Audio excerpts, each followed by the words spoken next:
anytime you want to get started, but I think we're still a little early. Is that it? We're a little on the early side still. So Okay. I heard you speak on Yom Kippur Day. Is this the same or different? This is different. Okay. This is different. I'm going to play a couple of tracks that I found either from the internet, and I'll play a few things. I'll sing a few things as well. A kind of a whirlwind tour through Jewish music through the ages. But I think it'll be fun. Any of Lewandowski's music? Yep. Yeah.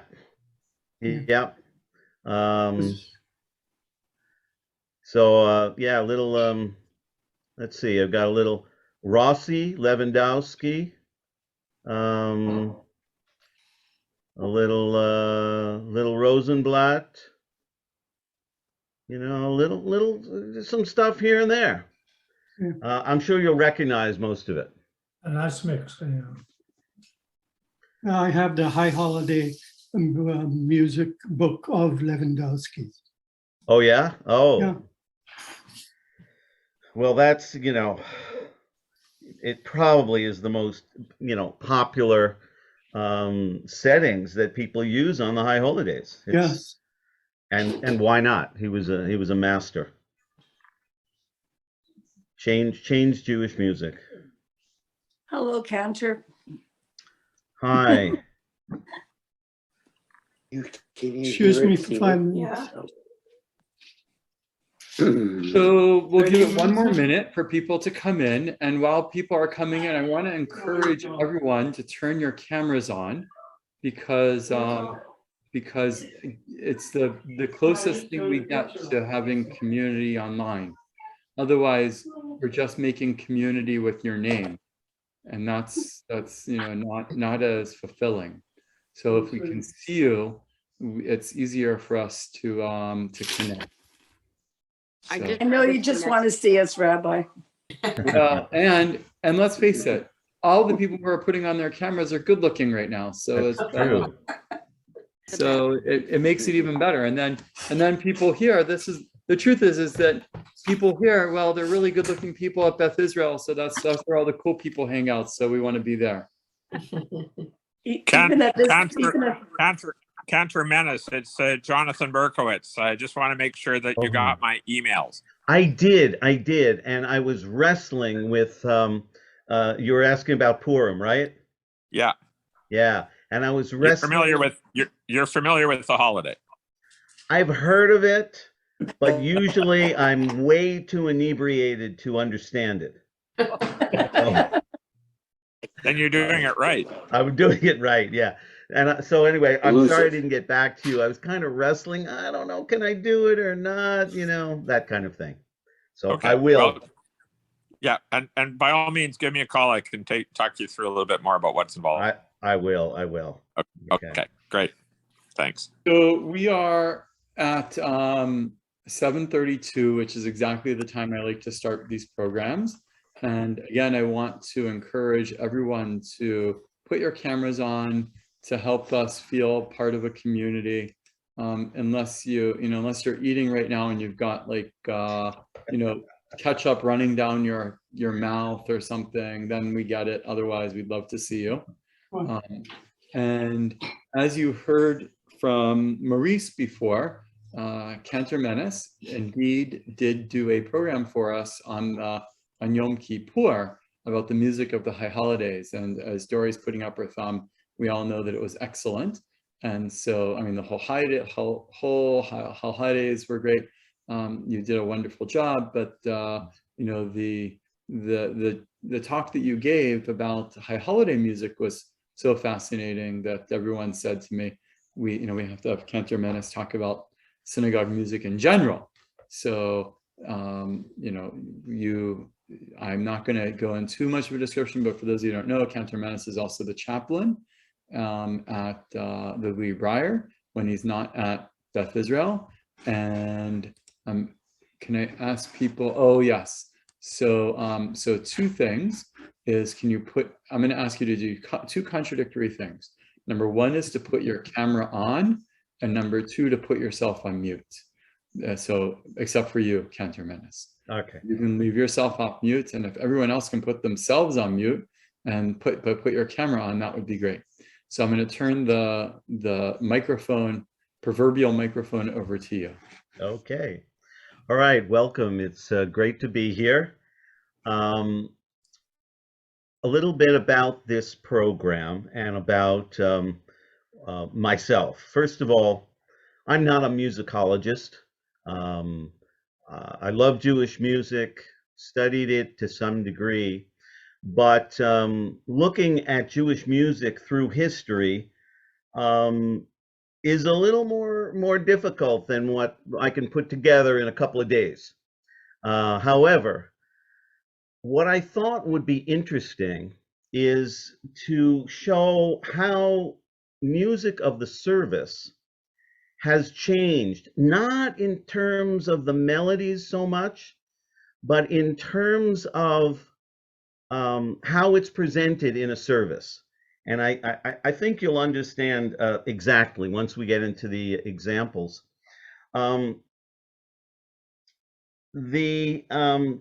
The way the music is presented is also the way people, us congregants, respond to it. And we find that it has changed drastically over the last 300-400 years. Now, that's not to say we can't go back and do different styles, but we find that what was popular 100 years ago is not what's popular today. You'll understand what I mean. First of all, I'm going to limit this not to, artistic pieces. There's always, some concert piece that's interesting and done in an interesting way. I really wanted to show how the liturgy was actually done in a service.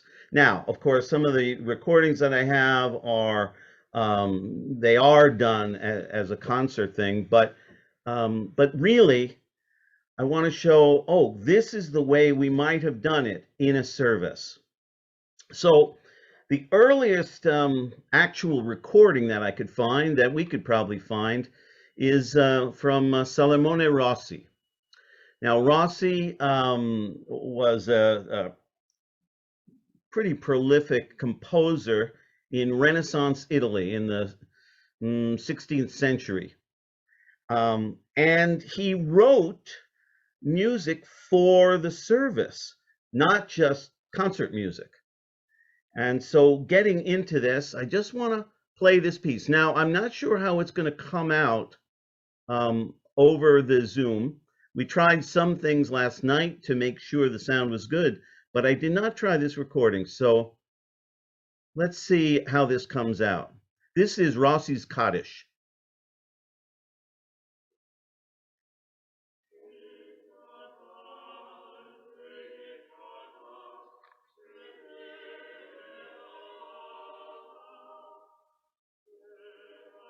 Okay.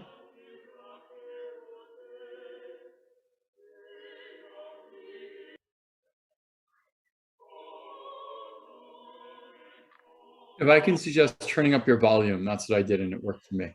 Oh.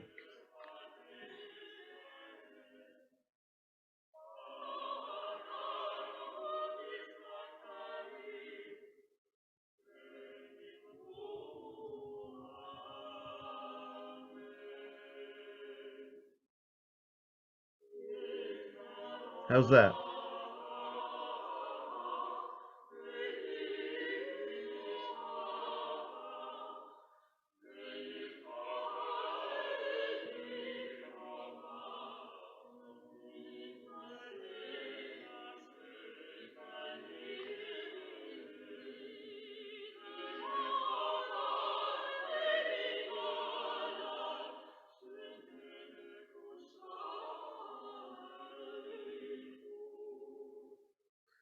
Okay, I'm going to halt right there. I think you get the idea.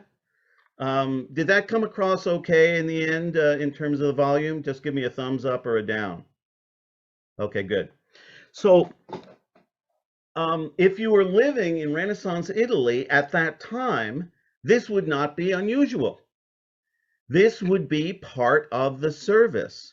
Now, of course, much of the service traditionally is done individually, right? So it did not have the same kind of congregational participation, right?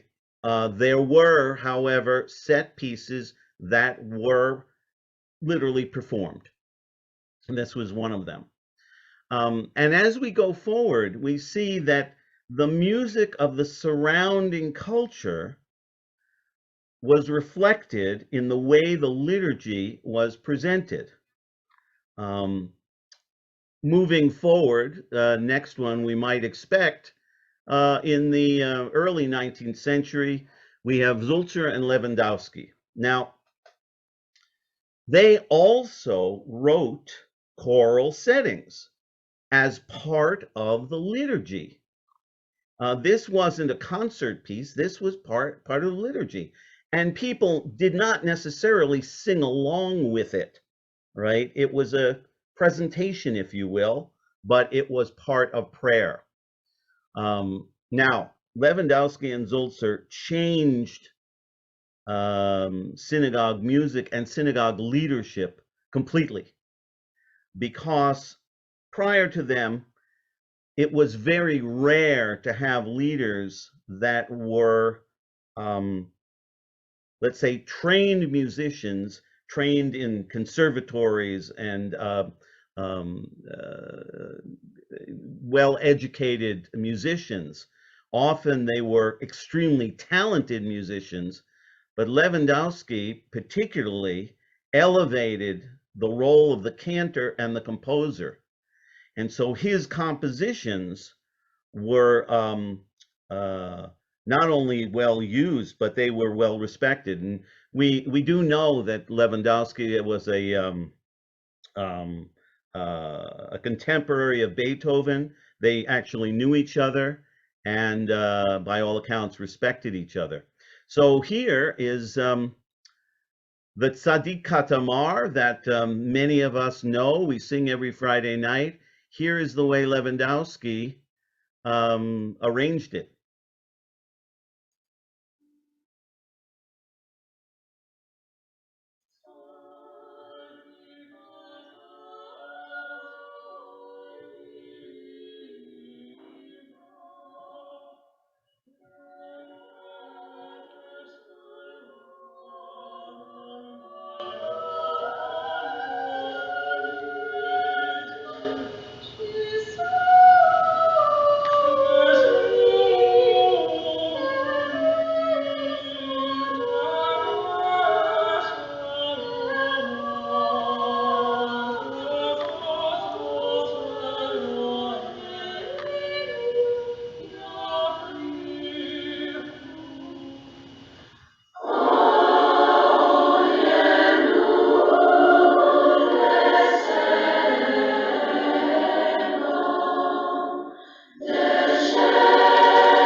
So what's interesting that in that arrangement is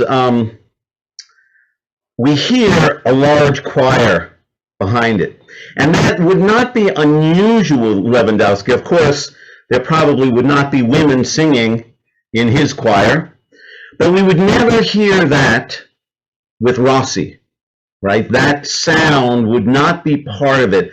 But what Lewandowski was reflecting was that that classical period where you did have the big choirs actually leading towards the Romantic era, another 50 years from that. So that may actually be part of a service at some point. We move forward and things change pretty dramatically. Now, we've always had, not always, but through the years, we've had cantors that were great artists, brought a lot out. And in fact, there are stories of going way back that the Shaliach Tzipur would compose very long, what they call krovot, long poems, expanding on particularly the avot and gvurot. At the end of the 19th century, we see the kind of the rise of the cantor as being a star. And the way the liturgy was presented started to change in the sense that the way to approach prayer was actually through the cantor in some sense. That is to say that listening to the cantor, chazanut, was not passive. We think of it now as when we listen to someone, it's a passive activity. But no, if you understand what the person is doing, it actually can aid you in your emotional connection, particularly drawing closer to God. And so we find a key part of delivering the liturgy was through the artistry of the cantor. And so I have to play Rosenblatt's Tikante Shabbat. I'll play this in its entirety, hopefully. This is a concert version, but you'll get the idea.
Okay, so that's one way of delivering the liturgy. And if you understand what he's doing, it may bring out the emotion in you. Clearly, you're not going to sing along with that. That's you listening in an active way to the Shaliach Tzibur. Now, in response to that, we have the Reform movement, who absolutely did not want the Shaliach Tzibur to be that soloist.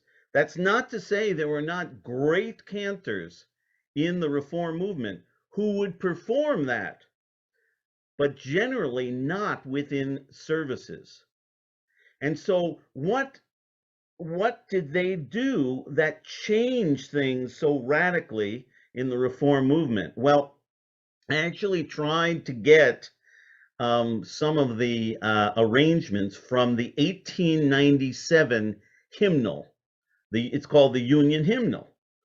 And not only are the melodies completely different, but the way they're presented and the way the congregation is involved is the exact opposite from Chazanut. So, for example, this is Binder's All the World. It's in English. This was people, the congregation actually singing it at in Temple Emmanuel in New York.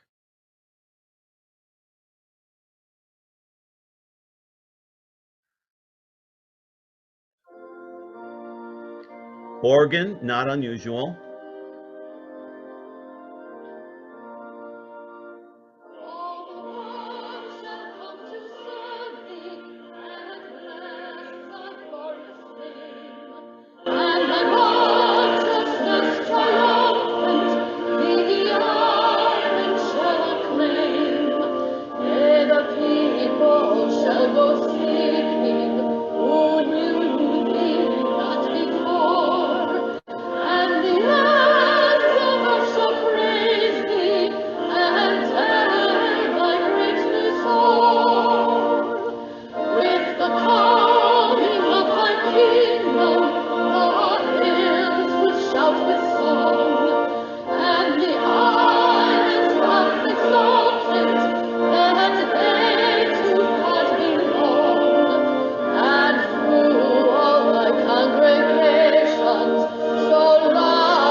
I don't think you could find another rendition any more opposite to Rosenblatt's Tikante Shabbat. That was not unusual, particularly because in the Reform movement, but certainly at the turn of the century, but even now, the goal is to have everyone singing everything. It's unusual to have the leader do part of it, unless it's actually a concert type piece, a performance piece. But as part of davening, it would be extremely unusual to hear something like Chazanut within a Reform service. Now, that reflects what was going on in Germany at the time in the mid 19th century. It was actually an attempt to make the services more compatible with what they were seeing in the non-Jewish services. Now, it has changed in the Reform movement, a little bit of both. And kind of what we see now is a little bit of everything, but here's what we often see in all the movements, well, mostly Reform and Conservative, the attempt to bring people in, but not necessarily sing as you would be singing a hymn. And to me, this piece epitomizes that kind of congregational singing. It's almost become a cliche. No, it has become a cliche. And here we have Saul Zim singing his cliche, Le Dor Vador.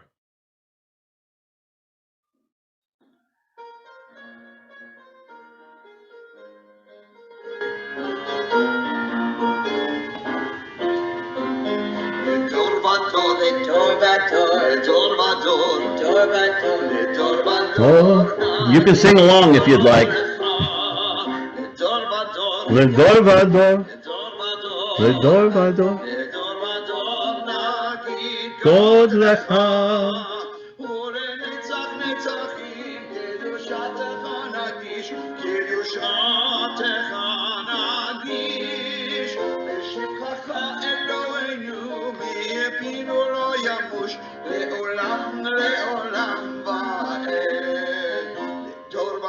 Le Dor Vador, Le Dor Vador.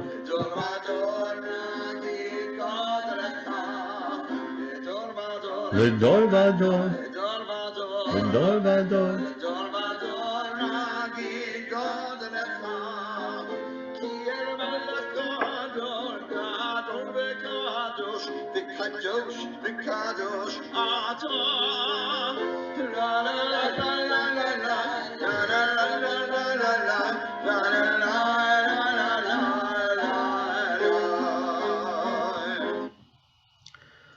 So Saul, that's Saul Zim's. Hold on.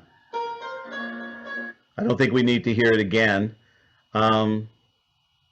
So that's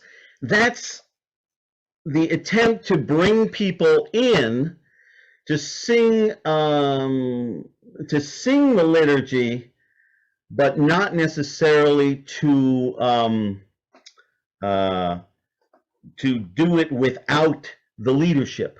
So it's kind of a mix between the two. I just wanted to play one more thing before I go to the piano. I've got a few other examples that I want to do that show a little different take on liturgical music.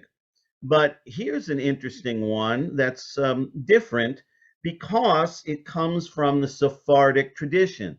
This is probably my favorite, Ein Kelohenu, Non Como Muestro, by Flora Jagoda.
All right, and so there we have a Ladino version, and that may be the way that we actually sing it. I know I've sung it that way in congregations. Now, as we look around, particularly in North America, there have been other changes in the music. It's not simply everyone sing everything, or just the cantor sing, or have a set piece. You've got a mix now. And often we're finding that more and more other melodies are combined with the liturgy. One of my favorite ones is this one by Debbie Friedman. Now, she did a lot to change liturgical music in North America.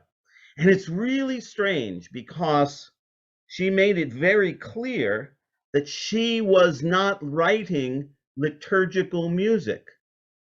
But it just so happens that people enjoyed singing her tunes. They were easy to sing. I particularly like this version that you may want to use this Friday when we do the Rosh Chodesh service. So here's her Hodu. Tell me if this is too loud or too soft.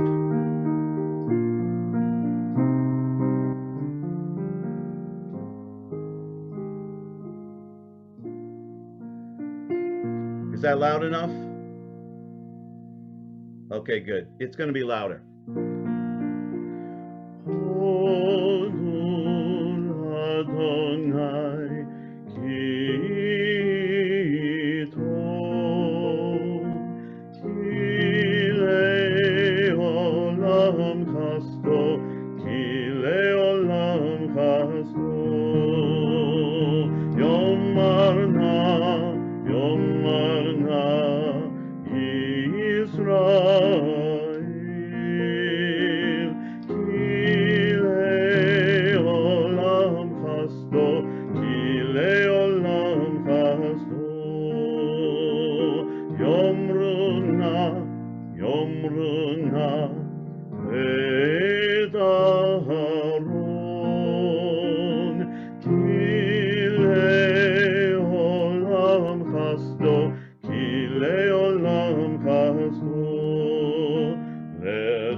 God's name now say, Ki leolam chasto.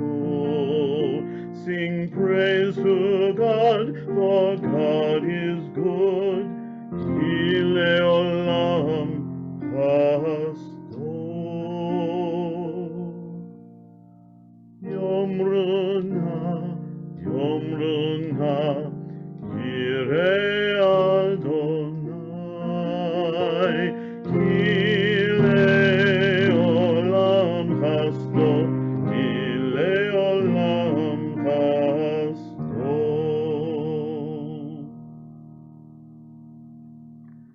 Now you should, thanks, you should recognize that tune, right?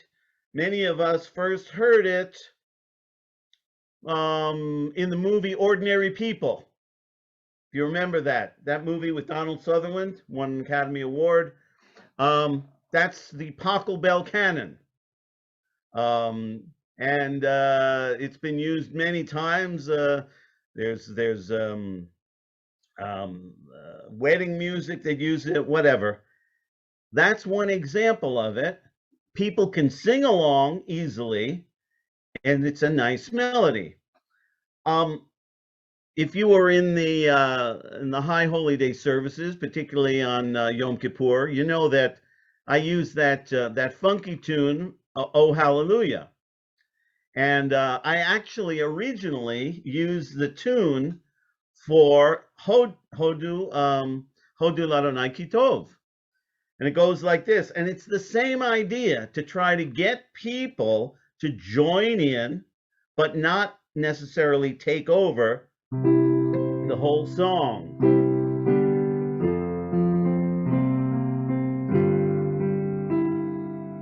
Oh, hallelujah.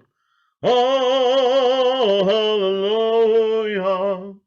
Oh, hallelujah. My Lord's been good to me. Hodu Ladonai Ki Tov.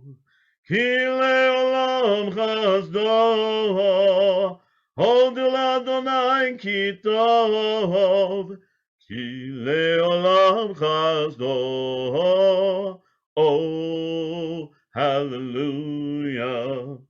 Oh, hallelujah. Oh, hallelujah.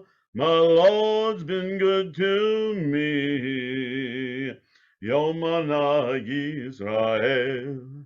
Ki le'olam chasdo. Yomana Yisrael.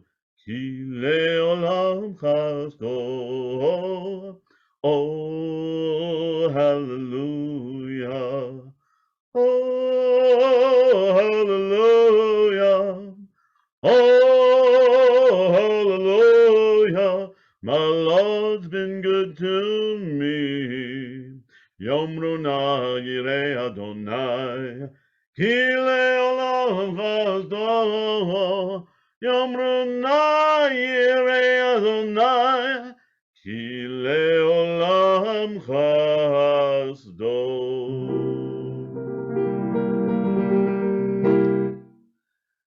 So it's the same idea. You take an old tune or another tune and you bring it into the liturgy so that people can sing along, but not necessarily take it over. Now, the master at writing tunes, melodies that people can sing along with, I believe, was Shlomo Carlebach. Carlebach bridged the gap between the Orthodox service that had basically the leader directing music for the most part. He bridged the gap between that and having the congregation sing along. His melodies are so singable that you can't help but sing along. You go to a Friday night Carlebach service, everyone is singing everything, and it kind of bridges that gap between what we might see in the Reform movement and what we might see in Orthodoxy. And ironically, you know, he comes from the Hasidic tradition. So this is one of my favorites that, of course, you'll probably do this Friday.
And of course, there are so many Carlebach tunes that we even forget that he wrote them.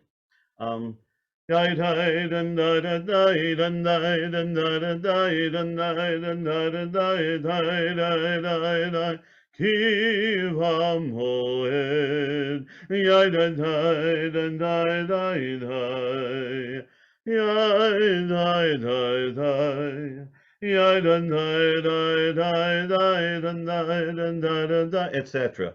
And you go on forever and ever. And it brings the congregation in like no other. Now that contrasts greatly with both the style of Chazanut, but also with the Reform style of kind of the hymn singing, with the entire congregation together. It's a whole different way of bringing everyone in, and it kind of reflects that idea of the nigun, the melody without words, that you sing along as a whole, but you sing that melody exactly as the leader has taught you.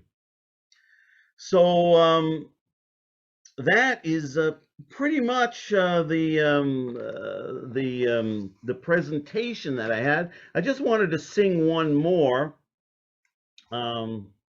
because I feel that this is another one that is on that edge, you know, and I feel that Jeff Klepper, along with Debbie Friedman and Craig Taubman, were attempting to bring the liturgy into modern culture.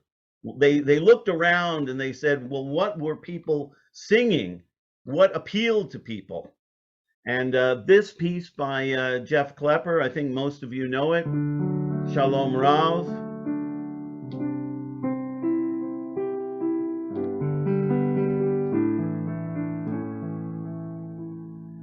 Shalom Rav al Yisrael Amcha Hasim Leolam. Shalom Rav al Yisrael Amcha Hasim Leolam.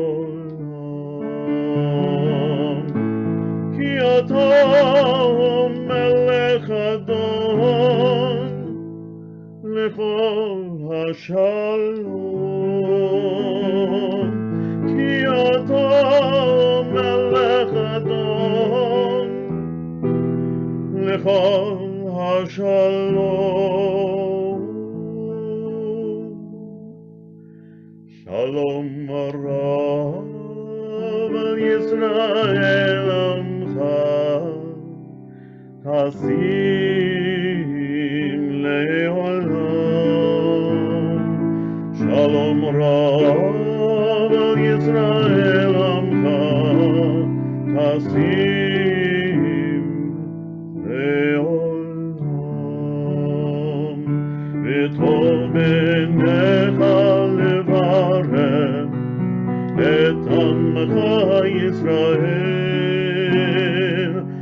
b'chol עת ובכל שעה ישלומך.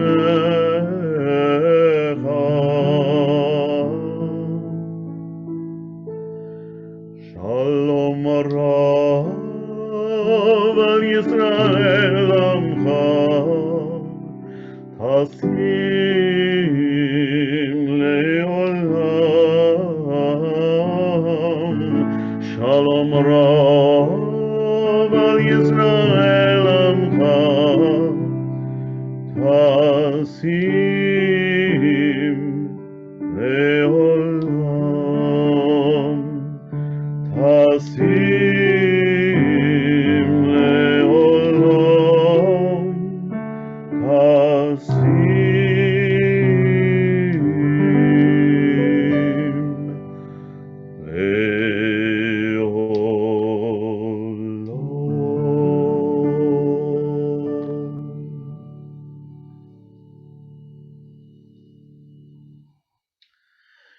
And there you have it. That's pretty much the presentation, a little bit of a journey through Jewish music through the ages. I hope you enjoyed the selections. I could go on for a couple more hours, but don't have the bandwidth. Literally, it's computerized. Right. Cantor, thank you. I have a few questions, and then if anyone wants to ask a question in the chat, please do so. Sure. In the chat, please, Maurice. My first question, of course, is you mentioned that many cantors became stars, and I was wondering if you went into the into this cantor thing to become a star. That's interesting. I absolutely did not. And in fact, I was well aware that when I went into the Cantor, when I went in to study it, I did not have the best voice. I was not an opera star. I had done some opera. I went into it actually for prayer. I thought the cantor is the prayer leader, and that's what I love. Now, when I was in cantorial school, I mean, one of the guys who graduated with me actually was singing at the Met at the same time. Another one was a comprimario for City Opera in New York. These were people who were accomplished singers. So it wasn't about being a star at that level, but I thought I could contribute something a little different. Beautiful. By the way, I think you have a beautiful voice. So. Thanks. What was special about Richard Tucker? Wow. You know, both Richard Tucker and Robert Merrill were kind of the stars that I don't know, they had those kinds of voices that could do Jewish music, but also regular secular opera, and bring it and pull it off. It was just I don't know how to describe it. You know, sometimes if you listen to some cantors, even Rosenblatt, it's hard to get away from Chazanut. But Tucker and Merrill could do that.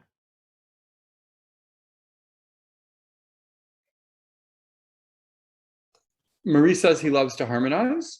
That's beautiful. We know. Yeah, and it's great to have you do that. Thank you. And Judith Pelton asks, maybe you want to read the question because I don't even know if I can, and I don't even know if I know enough to be able to read the question. Oh, did synagogues using polyphony and choral settings in the 16th through the 19th century use boys in the upper voices? In other words, is there a tradition of Jewish boys choirs similar to those in Christian churches? Yes, yes, they did. They did use boys in the choirs. I don't think it was as how should I say it? It wasn't pushed in the same way. You know, a boy soprano in Christian choirs could be a star. I don't know if that's so true in Jewish choirs, but there are stories of boys starting out in the choirs and becoming great cantors, even at a young age. So yeah, they did use boys in the choirs. Maurice, who is from India and originally Iraq, wants to know if you've studied Mizrahi melodies. You know, honestly, some, but not very much. Yeah. Really, the focus was very much on Ashkenazi melodies. You know, the Mizrahi melodies are attractive for a lot of people, but you rightly point out that you actually have to study them to know how to do them. And I must admit, I haven't spent enough time with them, you know. And Charles wants to know, any comments about using popular music for prayer settings? What about cross-cultural melodies, i.e. from Middle Eastern sources, similar to very interesting, because I have strong feelings about that. I think it is a good idea to use popular melodies only if the original source does not link to an idea that is contrary to the words that you're singing. So everything we sing has a reference to something else. That's why we sing it. That's why the melody's there. It's not simply how it makes you feel. It's also, what does it bring to mind? So if you're singing, I'm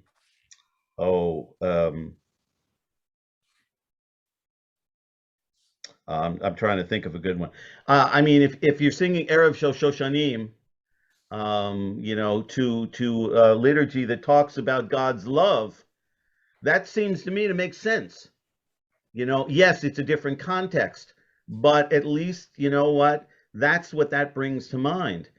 Now, however, if you're using a tune from, you know, let me think of something that might be, you know, you're using a tune from a musical that really does not talk about God's love, and yet you're using it for God's love, then maybe you're doing the wrong thing there, because that's what's going to pop into people's minds.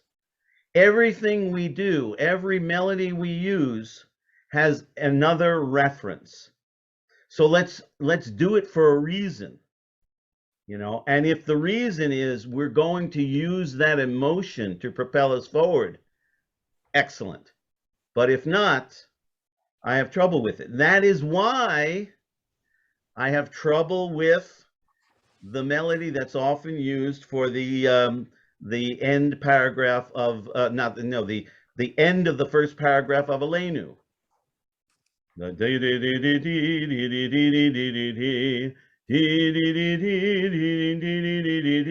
I usually don't sing that because we know where it comes from. We know where it comes from. The day they sunk the Bismarck, etc. World War I. That's where it comes from. Don't sing it, because the original tune is in contradiction to the words. Anyway, yeah, good tune. I don't sing it. I wanted to ask you if you could just further elaborate. The whole Karabakh piece really confounds me to a certain degree. Because if you were to ask me in my study of Jewish history, who are the most important 50 people in Jewish history in the last 100 years? Most influential Jews in the last 50 years, I would argue that Karabakh is maybe amongst the top 10. And I would say that because you might say, but what about Moshe Dayan? You know, what about Ben? And I'd say, yeah, I would include Ben Gurion maybe, but in that group of 10 even, I would say Karabakh is amongst the most influential. And I'll give you an example of why. If you march up and down on a Friday night, if you march up and down Oak Street, and you pop into each of the major synagogues on Oak Street for Kabbalat Shabbat, you're going to hear Karabakh. And then, so I'm talking about Temple Shalom, Shari Tzedek, Beth Is, you're going to hear Karabakh, okay? Then I was once at my cousin's or something like that. No, I was at my friend's cousin, whose cousin was visiting from Bnei Brak. And I was in a conversation with him in Hebrew, and I mentioned Yehuda Amichai. This is an Israeli, he grew up in Israel. I mentioned Yehuda Amichai, and he's a Haredi from Bnei Brak. He looks at me as if I'm from outer space. The guy had never heard of Yehuda Amichai. Now, if you don't know Yehuda Amichai is the single most important poet in all of Israeli history, right? It would be like me saying to an American, like asking an American if they ever heard of Mark Twain, or asking a Canadian if they had ever heard of the Group of Seven, right? You know, like anyone who knows anything, any culture knows Yehuda Amichai in Israel. Guy never heard of him. But then my friend, my friend from California, she said something about Karabakh, and the Haredi guy's eyes open. He's like, Karabakh, of course. Yeah. So it doesn't matter where you go in the Jewish world today, you've heard of Karabakh. So what is it specifically about Karabakh music that works and is kosher in the Haredi world and works as kosher at BI, at Shari Tzedek, and at Temple Shalom? I'm not talking about the Haredi, I'm talking about like the Haredi world that overturns cars that are trying to drive through their neighborhood on Shabbat Haredi world. Okay. So there are a couple of things about his melodies. First of all, they are singable. They're easy. They are easily sung. The other thing about his melodies is he was not very adventurous. That is to say, there's almost nothing that's surprising in his melodies. You can guess what comes next. And therefore, that makes them perfect for congregations, for people to sing along. The third thing is that they actually have melodies. That is to say, there's a line in there that musically you can say, right, this is a melody that I can sing and remember and harmonize to if I want to. So there are elements of the music that make it not just singable, but easily remembered. The other part is he did not corrupt the words. So when he set the music to the words, it was rare for him to massage the words so that they fit his music. It was more the other way around. Music fit the words. So you're going to sing the words anyway. Might as well sing his tune. And I think that that's the key to it, that the words and the music just fit very nicely. It's not a stretch, not all that revolutionary.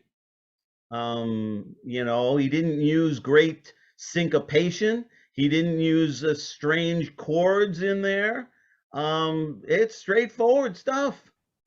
And I think that's what makes it so universally applicable.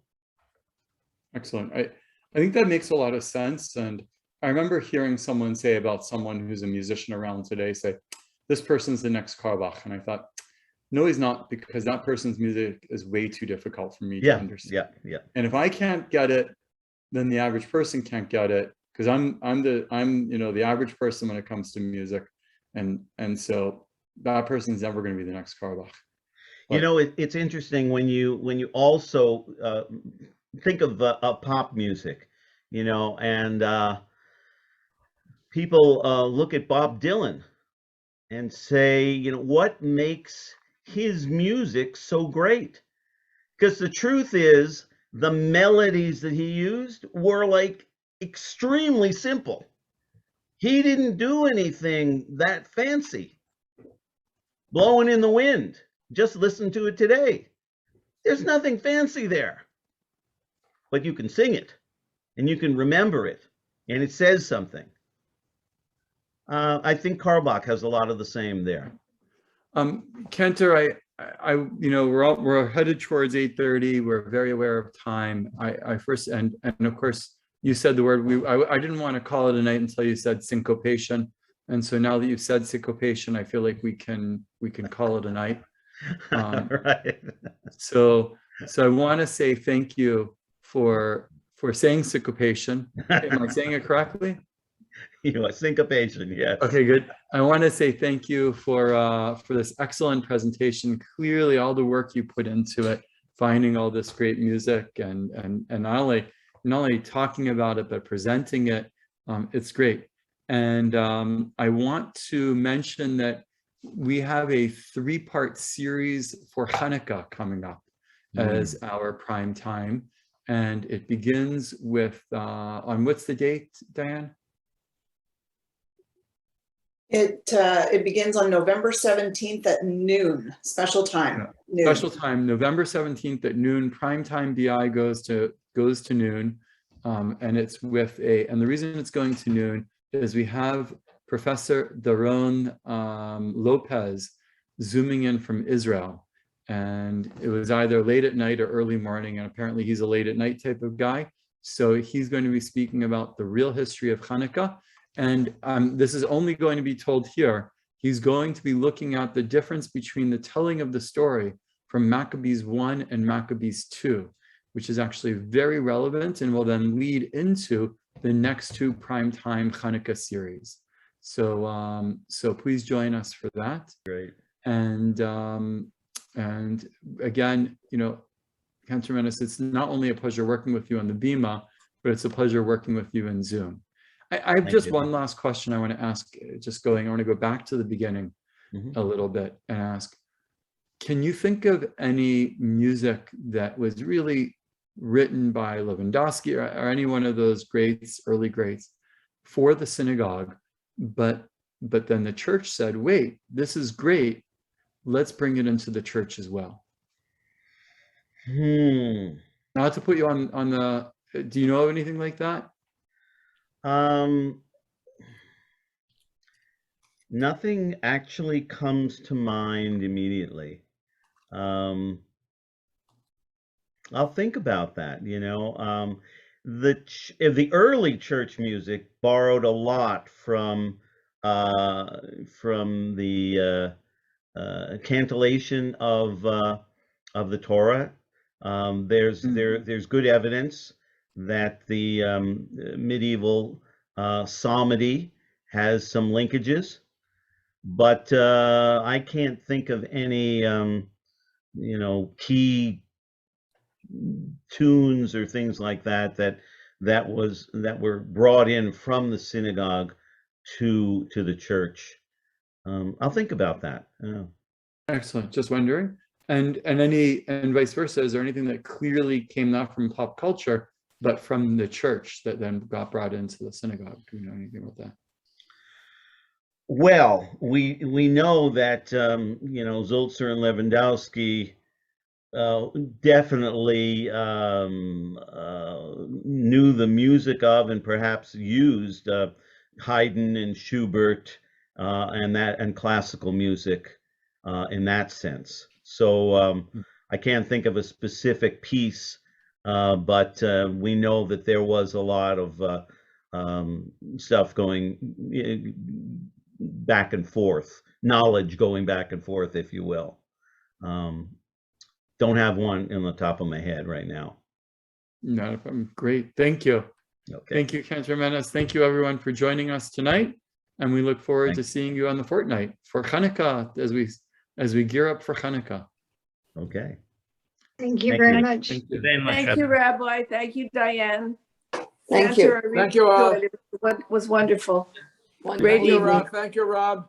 Very Great. good, very good program. Thank you, Rabbi. Hi, Harley. Rabbi. Oh, hi, Shirley. Hi, Glenda. Hi, Maya. Who else do I Hi. know? Benny. Hi, You Benny. know, Hi, I everybody. Hi, see Maurice.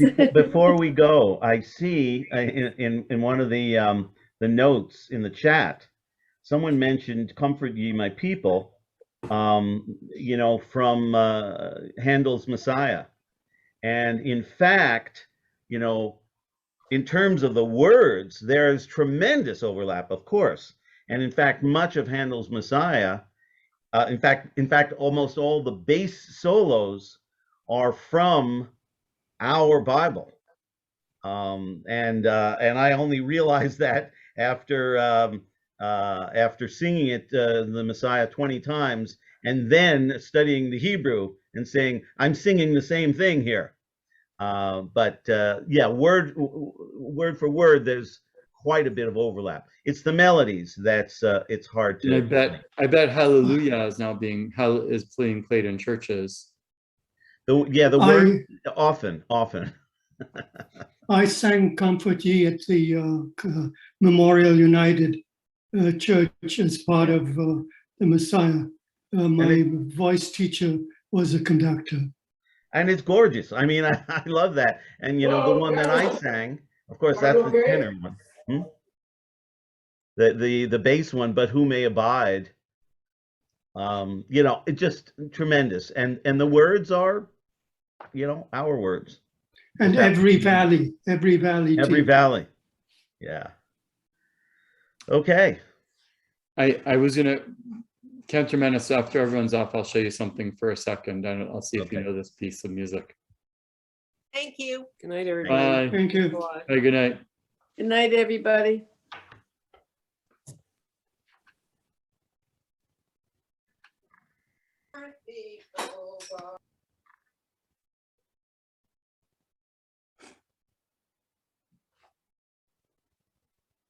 You reminded me of something.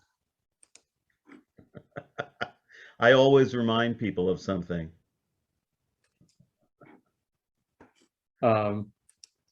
You're here. I'm gonna just hold on 1 second.